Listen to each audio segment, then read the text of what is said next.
오셨구나. 네. 예. 컴백 메시. 안녕하십니까. 네, 안녕하세요. 어제 찬우 형이 왔고 네, 오늘 영주 형이 오셨네요. 네. 박찬호 얘기 들어보니까 제가 오면 안 되는 자리 같아요. 왜요? 지금 뭐 챔피언스리그 4강 진출할 가능성이 크긴 하지만 그쵸. 다음 시즌 챔피언스리그에서 못 볼 수도 있잖아요. 아, 그렇죠. 네, 그렇기 그렇죠, 때문에 그렇죠. 인테리어를 생각해 보니까 네. 박찬호는 화낼만하다. 아, 근데 어쨌든 바르셀로나 리그가 괜찮으니. 네, 리그는 여전히 11점 차니까. 네네네네. 그러니까 내가 여기서 화풀이만 하면 안 되겠다. 그런 생각이 좀 들고 종윤이 생각하니까 네, 왜요? 내가 여기 앉는 것보다는 종윤이가 앉아야 되는 거 아닌가. 지금 위태합니다, 아스날. 아, 제가 이제 그 인테르 벤피카를 또 이제 제가 했고. 네. 그리고 아스날 웨스트햄을 또 제가 했습니다. 아, 그렇습니까? 네, 그래가지고 이제 찬우 형의 팀 그리고 종윤 형의 팀을 제가 한 번씩 했는데. 네. 사실 아스날이 좀 괜히 군어들이 그렇게 영레반한 게 아니다라는 게 말미로 올수록 좀 증명이 되고 있죠. 네. 맨시티하고 한 경기가 좀 차이가 나죠. 맨시티 한 경기 덜 치렀는데. 근데 승점이 4점 차니까. 4점 차니까. 네. 그러니까 또 33라운드에서 양팀이 붙더라고요. 그리고 심지어 그게 에티하드 스타디움에서 네. 경기가 이제 예정이 돼 있어서. 종윤아! 종윤이를 불러야 될 것 같아요. 아 근데 어제 촬영 영상 저도 봤는데 네. 화 많이 났더라고. 날만합니다. 네. 그리고 제가 바르셀로나 공격수들 득점포 가져가는 거 보면서 짜증이 많이 났거든요. 네네. 그런데 인테르 공격수 보니까 네. 양반이다. 좀 조용히 있어야 되겠다. 네. 그런 생각이 좀 들더라고요. 아니, 근데 어쨌든 바르셀로나 올 시즌 리그 되게 좋잖아요. 저도 지금 바르셀로나 경기를 그래도 올 시즌에 제법 들어갔는데 사실 이제 제가 챔피언스리그는 조별 예선 단계에서 들어갔다가 네. 바르셀로나가 떨어져가지고 네. 그 이후로는 이제 바르셀로나는 하지 않았습니다만 리그에서의 바르셀로나는 쭉 팔로잉을 하면서 되게 이제 좋다고 생각을 했거든요. 네. 근데 사실 차비 감독이 비판을 팬들에게 아예 안 받는 건 아닙니다. 많이 받죠. 네. 네, 많이 받아야 되고요. 그러니까 근데 이제 타템 팬들이 봤을 때는 그 생각할 수 있잖아요. 형님도 아까 그렇게 얘기했잖아요. 아니 찬우를 보고 종이를 보니까 내가 여기 앉아도 되는지 모르겠다. 근데 차비 감독은 왜 이 바르셀로나 팬들에게 비판적인 스탠스를 좀 직격타로 막고 있는지. 그건 당연하죠. 그러니까 인테르 같은 경우에는 챔피언스리그 4강을 바라보고 있고, 그리고 아스날 같은 경우에는 사실 지난 시즌 상당히 어려웠지만 올 시즌 챔피언스리그 진출이 목표였지만 그 이상의 성과를 내고 있잖아요. 그렇죠. 근데 바르셀로나 같은 경우에는 지난 여름에 약 1억 5천만 유로를 썼거든요. 맞아요. 돈 많이 썼죠. 네, 그 정도 썼으면 우승해야죠. 리그는 우승해야 된다. 그러니까 프리미어 리그에서 그 정도 썼으면 얘기를 안 해. 네. 라리가에서 그 정도 썼거든요. 많이 쓴 거죠. 정말 많이 쓴 겁니다. 그러면서 리그에서는 지금 뭐 승승장구하고 있지만 최근에 또 무승부가 많아지고 있고, 그리고 챔피언스 리그는 뭔 말이야. 유로파 리그에서 이제 탈락했죠. 네. 네, 코파델레이도 엘 클라시코에서 패배하면서 탈락을 했기 때문에 1차전을 이겼는데 1차전 원정에서 1대0으로 이겼어요. 사실 그때까지 좋았잖아요. 매우 좋았죠. 그리고 저는 그 경기 전술이라든가 내용도 마음에 들었어요. 물론 바르셀로나 틱한 경기는 아니에요. 하지만은 수비 쪽에서 내려서 잠그고 역습에 의해서 경기에 임했고, 그리고 1대0이라는 승리를 거뒀단 말이에요. 그쵸, 베르나베우에서. 네. 그리고 나서 깜노에서 대결을 펼칠 때는 전술적인 변화를 가져갈 필요는 없었어요. 왜냐면 뭐 좋은 거 그대로 쭉 가져가면 되니까. 무엇보다도 덴벨레, 페드리, 도용이 부상이죠. 맞아요. 근데 그 세 명이 어떻게 보면 지금 팀 내에서는 되게 핵심적인 자원들이잖아요. 네. 그렇기 때문에 결국 그 경기도 좀 조심스럽게 치러야 되는데, 물론 전반전 잘 치렀지만 결국은 이제 0대4로 패배하면서 그 경기 전까지는 엘클라시코 3연승이었는데 이 경기에서 이렇게 대패를 당하면서 그게 다 사라졌죠. 좋았었던 게 다 네. 사라졌다. 아니 그러면 이제 차비 감독이 그래도 이제 팬들한테 좀 비판을 받는 것 중에 좀 대표적인 요소가 이 전술적인 부분에 대한 접근보다는 너무 선수 개개인의 능력에 의존하는 게 아니냐. 선수 이런 타요. 얘기가 있죠. 제가 여러 번 차비 감독 얘기를 하지만은, 야, 이 감독 선수 타는데? 이런 얘기 하잖아요. 네. 그러니까 선수의 컨디션에 따라서 경기력이 좀 달라지는 듯한 느낌? 그게 있어요. 그래서 차비 감독이 뭐 전술적으로 아이디어가 뛰어난 감독도 아니고, 물론 가비를 왼쪽 윙어로 둠으로 인해서 그렇죠. 가짜 윙어는 성공을 펄스윙. 했지만, 네. 그거는 어떻게 본다면 발베르데를 오른쪽에 배치하는 거랑 거의 비슷한 패턴이거든요. 네. 그래서 뭐 그게 획기적인 전술적인 아이디어다 이렇게 보기도 또 어렵긴 해요. 어쨌든 중앙 자원을 이제 측면으로 뺀다는 점에서는 또 이제 궤를 같이 하니까. 네.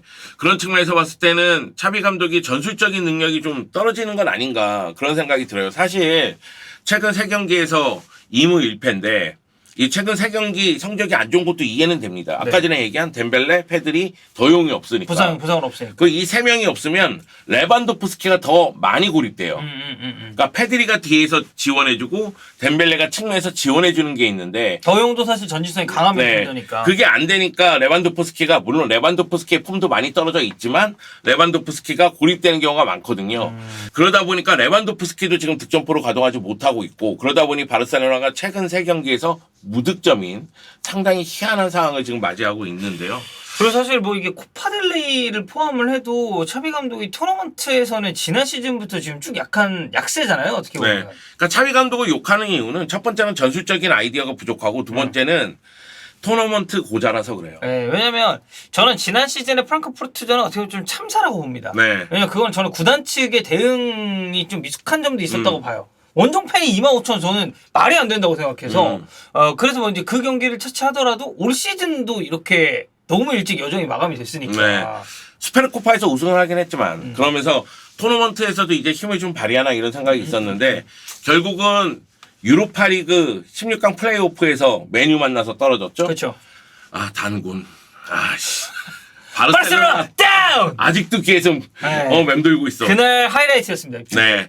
아 그리고 이 코파델레이 준결승 2차전에서 레알에게 0대4로 패배해서 네. 또 결승 진출에 실패를 했죠. 그쵸. 결국 토너먼트에 약한 모습이 나오고 있는데 차비 감독이 알사드에서도 AFC 챔피언스리그 우승을 못했더라고요. 맞아요. 네. 2년 반 동안 7개 우승 트로피를 들어 올렸지만은 챔피언스리그 우승은 없고 그리고 지난 시즌 같은 경우에도 쿠만 감독에 이어서 11월에 지휘봉 잡았는데 그때 챔피언스리그에서 유로파 왔고 유로파에서 프랑크푸르트에게 탈락하는 네. 그런 모습이 있었단 말이에요. 그쵸. 그걸 봤을 때는 토너먼트에서는 계속 문제를 드러내고 있다. 그런 생각이 좀 들고 제가 올 시즌 바르셀로나 얘기할 때 약팀에게는 확실하게 승리를 거둘 수 있는 힘이 있다. 공격력은 좀 약해졌지만은 수비가 단단하기 때문에 테오 슈테겐이 미쳐있고 아라오가 잘해주고 그쵸. 있기 때문에 수비에 안정감이 있어서 한 골만 넣으면 이길 수 있다는 자신감이 있다. 근데 강팀을 만나면 아니다. 왜? 강팀을 만났을 때는 전술적인 아이디어가 필요하다. 그러니까 올 시즌 7패인가 그래요. 공식 경기에서. 네네. 근데 패배를 보면 바이에른 뮌헨, 네. 인테르, 레알 마드리드, 메뉴, 알메리아가 아 맞아. 그리고 알메리아한테 졌다. 네. 알메리아 바르셀로나에게 승리한다면 지금까지 승리가 없어요. 그거 아마 제가 했을 건데. 네. 그러니까 너네 네가 범인이네. 아이씨 진짜 얘기하다 보니까 빵이 계속 떠네. 아니 그러니까 약간 좀 그런 거예요. 제가 했다고 해서 지는 거 아닙니다. 아니야. 근데 내가 지금 들어보니까 인테르도 네가 연먹이었고 아니야 인테르 아스날도 연먹이었고 아니야 인테르 벤피카는 이겼잖아요. 아, 인테르가 맞다. 2대0으로 이겼다. 네, 네. 저 사실 그 경기도 벤피카가 이길 수도 있다고 생각을 했습니다. 근데 이게 제가 했다고 지는 건 아닌데 진 경기를 보면 저인 경우가 좀 있어요. 아스날도 그렇고 바르셀로나도 그렇고. 네, 그래서 어쨌든 뭐 약팀한테 이제 뭐 알메리아 패배를 제외하고는 올 시즌 리가의 바르셀로나는 잡을 팀은 무조건 잡고 네. 간다는 느낌이 또 있잖아요. 그러니까 리그에서 2패인데 레알 마드리드 원정 패배 네. 그리고 이제 알메리아전 패배 그리고 이거 두 리그 가지고. 실점이 적은데 네. 그중 대부분이 레알한테 한 실점입니다. 네. 9실점 했죠. 네. 9실점 했는데 레알 마드리드를 상대로 또 원정에서만 3골을 실점했으니까 네. 뭐 그거는 이제 논의할 필요가 없는데 제가 생각하는 건 그거예요. 그러니까 뭐냐면 강팀을 상대할 때는 차비 감독이 전술적인 아이디어를 제시해야 돼요. 그러니까 이 팀을 상대로는 어떤 식으로 가야 된다. 좀 뭐 맞춤 전술을 네. 나온다든지. 그러니까 지금 바르셀로나가 플랜 A가 막강한 거 아니에요. 네. 그러니까 과르디올라 시절의 플랜 A라든가 네. 루이스 엘리케 시절의 플랜 A 같이 누구를 상대로도 플랜 A가 막 파괴력을 발휘하진 않습니다. 아 설령 플랜 B가 조금 떨어질지언정 플랜 A에 대한 확고함은 아직까지 없다. 네. 근데 플랜 A는 리그에서는 통한단 말이에요. 네. 소위 얘기해서 약팀을 상대로는 플랜 A는 통하니까 그쵸. 플랜 A 밀고 나가고 그 가운데서 강팀을 만났을 때는 플랜 B라든가 플랜 C를 준비해야 되잖아요. 그래서 제가 코파델레이 준결승 1차전 레알 마드리드 원정 경기 차비 감독이 원했는지 않았는지 모르겠지만 그 경기 내용이 저는 마음에 들었다는 거예요. 그러니까 바르셀로나 같은 경우에는 중요한 순간에 무언가 묘수가 하나씩 나와야 되는데 네. 이거 준비한 거야? 이런 생각이 드는 거예요. 과거에 바르셀로나 항상 그래 왔으니까. 네. 그러니까 메시가 있을 때 막 가르디올라 시절에 메시가 다 파괴하던 시절이라든가 아니면 소위 얘기해서 뭐 루이스 수아레스, 네이마르, 메시가 MSN. 상대를 완전히 파괴하는 시절이라든가 그쵸. 이런 시절이면 난 상관이 없다고. 근데 지금은 그런 시절이 아니란 말이에요. 네. 그래서 제가 생각하기엔 차비 감독이 이게 첫 번째 문제하고 연결이 되는 거예요. 전술적인 아이디어가 부족하다 하고 좀 토너먼트가 약하다 하고 연결이 되는 거예요. 그리고 결국 이렇게 따져봤을 때 2시즌 동안 지금 계속 토너먼트에서도 안 좋고 발전이 없어. 네, 그러니까 조금 더 나아진 모습이 안 네. 나오고 있다. 이게 세 번째 문제인 거예요. 그러니까 뭐냐면 지난 시즌 봤을 때 지난 시즌 갑작스럽게 지붕 잡았지. 그러면은 지난 시즌 그래 이 정도면 만족해야지. 프랑크푸르트전은 참사니까 그래 이건 그럴 수 있어. 그렇게 생각을 했는데 올 시즌은 여름부터 그냥 없는 돈에 진짜 거의 다 긁어 모아가지고 선수를 샀으니까. 그래 필요하다는 선수들이 다 갖다 박아줬거든요. 네. 그럼에도 불구하고 지금 이렇다는 거 문제가 있다는 거고 네. 저는 그런 느낌도 들어요. 레반도프스키, 하피냐, 뭐 그 전에 페란 토레스 차비가 원했던 선수들이란 말이에요. 그렇죠. 근데 그 선수들을 제대로 쓰고 있느냐? 제대로 쓰지 못하고 있다는 거죠. 그러니까 선수 개개인의 문제일 수도 있지만 사실 그전 클럽에서는 잘했던 선수들이 와서 못하고 있다는 거는 감독이 이 선수들을 제대로 활용 못한다는 얘기잖아요. 사실 뭐 페란 정도를 제외하면 왜냐면 페란은 이제 거기 있을 때도 별로 못해가지고 네. 그 정도를 제외하면서 뭐 레반도프스키나 이런 선수들은 조금 뭐 최근의 폼들이 이제 아쉽긴 하죠. 네. 뭐 득점적인 측면에서 그럴 수 있고. 전반기에 레반도프스키 무서웠죠. 네. 근데 후반기에는 침묵하는 경우가 많으니까 음. 하피냐 같은 경우에는 이번에도 골대 맞추긴 했는데 그리고 교체 아웃되면서 화나던데 네. 그러니까 하피냐도 안 풀리고 있다는 거예요 지금. 그러니까 의외로 보면은 공격 포인트 양산을 꽤 했거든요. 왜냐면 두 자릿수가 됐으니까. 근데 좀 아쉽죠. 하피냐 보면은. 뭐이 선수가 전반전에 못하다가 후반전에만 잘해가지고 후피냐라는 별명도 있었고 하지만 영주 형이 딱 얘기한 대로 기존에 잘했었던 선수들의 폼이 약간 떨어진 그런 느낌이 있는데 아니 근데 그렇다고 해서 뭐 라포르타가 뭐 차비를 자르진 않을 거 아니에요. 자를 수는 없죠. 명분이 없어. 네. 라리가 우승한다면 명분이 없죠. 그렇기 때문에 차비 감독이 다음 시즌 갈 거라고 좀 보고 또 한 가지는 다음 여름에는 허리띠를 졸라맬 가능성이 커요. 그런 주급이나 뭐 네. 이런 부분에서. 그러니까 테바스 회장의 얘기에 따르면은 뭐 6억 5천만 유로에서 4억 5천만 유로로 줄여야 된다. 그러니까 약 2억 유로를 줄여야 된다는 얘기가 있고 네. 스페인 언론들이 1억 8천만 파운드 그러니까 거의 네. 2억 유로예요. 그렇죠. 줄여야 된다는 이야기를 계속 하고 있으니까 새로운 감독이 오면은 새로운 감독 입맛에 맞는 선수들을 또 사줘야 될 거 아니에요. 네. 그 팀을 만들어야 될 거 아니에요. 그런 측면을 봤을 때에도 차비 감독이 그냥 계속 가지 않을까 그런 생각이 있기 때문에 지금 걱정스러운 건 그거죠. 전술적인 아이디어가 부족하고 토너먼트에 약한데 발전이 없으면 이거 다음 시즌은 어떡할 거지? 이런 생각이 드는 거죠. 왜냐면 영입해야 될 포지션들이 좀 있어요. 네. 지금 보면. 여름 이적 시장에서 바르셀로나의 최우선 과제는 메시 복귀 그렇죠. 메시 복귀 일단. 그리고 첫 번째고. 라이트백 역입니다. 네, 맞아요. 왜냐면 라이트백이 지금 굉장히 애매합니다. 네, 애매하죠. 누가 나오더라고요. 왜냐면 이제 쿤데랑 아라오가 좀 번갈아 가면서 나오면서 이게 안 됐을 때는 뭐 세르지를 기용하는 네. 경우도 있었고 그리고 뭐 지금은 이제 팀에 없습니다만 데스트 같은 자원들도 있었잖아요. 네, 데스트, 베에린 이런 선수들이 네. 이제 다 정리가 돼야 되고 베에린 떠나갔으니까. 네. 그리고 그 세르지 로베르토가 지난 경기 라이트백으로 나왔다가 또 부상당해가지고 네. 여하튼 라이트백은 영입을 해야 된다 그런 이야기고 선수단 정리해야 돼요. 네. 선수단 정리하면서 선수단 연봉을 삭감해야 됩니다. 네. 아까 영주 형이 얘기했었던 딱 그 포인트잖아요. 그래서 뭐 일부 언론에서는 바르셀로나 선수단 전체 한 15% 삭감해야 된다. 그러면 뭐 7천만 뭐 8천만 뭐 유로 정도를 뭐 세이브할 수 있다. 뭐 이런 이야기도 나오고 있는데 그거는 지켜봐야 되는 문제고요. 그래서 뭐 얘기 나온 게 페란이나 뭐 하피냐 같은 선수들도 그렇지만 그 안수파티 이제 좀 팔아야 된다라는 그런 얘기도 있어요. 그러니까 누군가가 살려고 하는 매물을 팔아야 될 거 아니에요. 근데 안수파티는 사실 지금 굉장히 못하잖아요. 못하죠. 이게 혹시 오늘 유니폼 입고 오셨나요? 아니 갖고 왔어요. 근데 뭐라고 해야 될까? 안수파티는 지금 계륵 같은 존재가 돼가지고 네. 먼저 제가 생각하기에는 페란을 팔아야 돼요. 그렇죠. 페란이 네. 정말 애매하죠.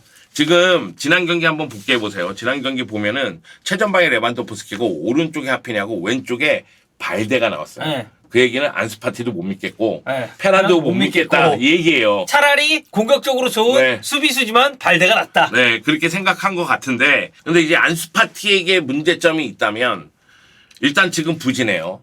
그게 먼저 깔아줘야 되고 그 다음에 주급이 너무 높아.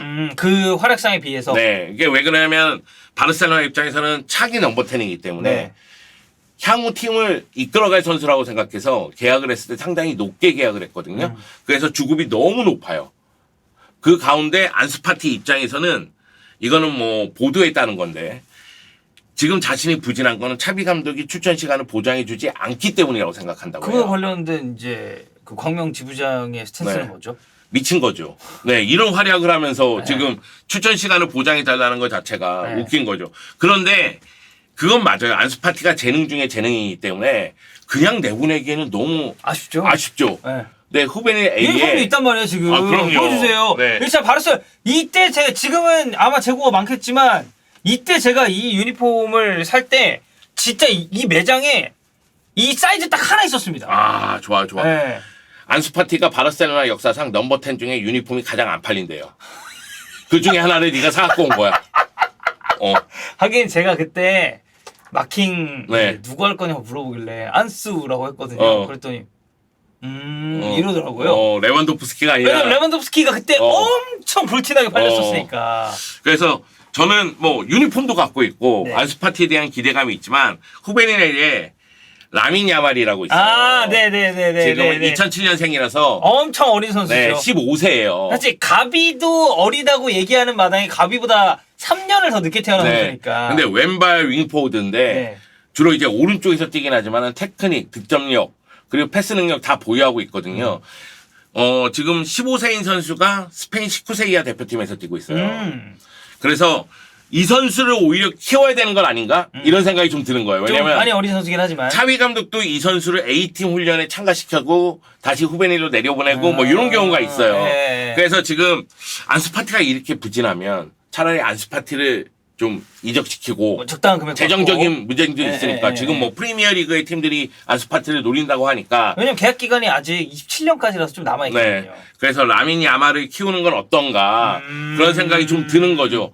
그런데 저는 이런 생각도 좀 있어요. 안수파티가 지금 바르셀로나에 돌아와서 바르셀로나에서 흐름을 찾지 못한다면 환경을 바꾸는 것도 선수에게는 도움이 될 수도 있지 않을까? 하긴 그래서 보통 좀 안 풀리는 선수들이 임대도 많이 가고 하잖아요. 그런 생각이 들어서 라민 야말의 등장과 안수파티의 부진 이거 생각했을 때에는 차라리 라민 야말에게 조금씩 기회를 주면서 그러니까 차근차근 출전 기회를 주면서 발전할 수 있게끔 만드는 게 낫지 않을까라는 생각이 좀 들더라고요.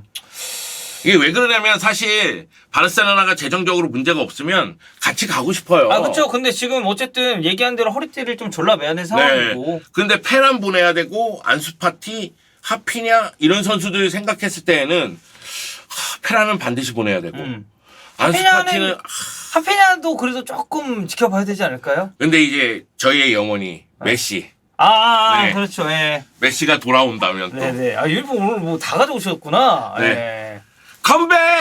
컴백 메시. 네, 메시가 돌아온다면. 메시 뭐 저도 좋아하는 네, 선수니까. 메시가 돌아온다면 이제 메시를 어떻게 쓸지 모르겠지만 오른쪽 라인에 쓴다고 했을 때 오른쪽 라인에 선수들이 많으니까. 그렇죠. 뭐 참 붙박이죠. 메시가 네. 이제 오른쪽에 나온다고 하면. 아니, 근데 이제 이건 제가 그냥 짤막하게만 한번 여쭤보는 건데 최근에 이제 레알 마드리드랑 관련해 가지고 뭐 성명문 내고 라포르타가 이렇게 막 그거에 막 반박하고 해가지고 좀 시끌시끌했었잖아요. 네. 그거에 관련해서는 좀 그러니까 레알 마드리드도 전체적인 분위기상 성명서를 발표하지 않을 수는 없었던 것 같아요. 네네. 그런데 그 부분에 대해서 라포르타가 상당히 기분이 나빴던 것 같습니다. 네. 그리고 라포르타는 정치인에 가깝기 때문에 네네. 지금 바르셀로나에게 쓰여진 프레임 자체가 심판 매수잖아요. 네그레이라 이제 사건 네, 때문에. 네그레이라 사건 때문에. 네. 근데 이번에는 네그레이라 사건 관련해서 월요일 날 발표를 했단 말이에요. 네. 그래서 네그레이라 사건하고는 이 승부 조작하고는 아무런 관련이 없다. 그러면서 바르셀로나는 스포츠적 이점을 위해서 말 그대로 누구를 매수하거나 그러지 그런 않았다. 금액을 쓴 적은 없다. 네. 이런 이야기를 단호하게 얘기를 했고요. 그러면서 여러 가지 얘기를 했어요. 근데 지금 이 순간 약 2달 동안 네. 바르셀로나의 명성이나 명예라든가 이런 부분에 해를 가할 수 있는 언론 보도 그리고 전체적인 이야기가 커뮤니티에 너무 많았다. 그런 부분에 대해서 이제 소송 제기하겠다. 그래서 20건의 소송 제기를 할 것이다. 이런 얘기를 했고 하고 있다고 얘기도 들었고 그러면서 라포르타 회장이 얘기한 건 그거예요. 우리는 지금 무죄인데 그 네그레이라 관련한 그 업무 자체가 투명한 업무인데 그러지 않고서는 바르셀로나 계좌에 송금 기록이 남아 있을 수는 없는 거 아니냐. 그쵸. 그런 얘기하면서 우리는 무죄인데 이 사건에 대해서 이 라리가 구단의 이 회장들이 공식적으로 성명서를 발표하고 막 그랬단 말이에요. 그거에 대해서 이제 라포르타가 빡이 좀 돌았던 것 같아요. 좀 약간 성이 나간 거죠. 네, 성이 나간 거예요. 그러면서 야 회장들이 나한테 직접 전화 온 사람 아무도 없어. 아 근데 이제 막 지들끼리 모여가지고 쑥닥쑥닥하고 그냥 성명서 발표하고 이게 뭐야. 그중에서 레알은 우리의 마음을 좀 알 듯한데 레알이 성명서를 발표했으니 이 완전 핀토가 돈 거야. 네. 내가 보기엔. 네. 그리고 또 한 가지는 뭐냐면 완전히 정치인이기 때문에 이 자신들에게 쓰여진 프레임 자체에서 이슈를 전환시키는 거예요. 그러니까 뭐냐면 테바스 회장 욕하고 레알 마드리드가 마치 과거부터 심판과 관련해서 뭐가 있었다. 이런 식으로 이제 얘기하면서 이슈를 전환시키려고 노력했던 것 같아요. 근데 라포르타의 지금 가는 방향은 뭐냐면 꿀애들을 단결시키는 거예요.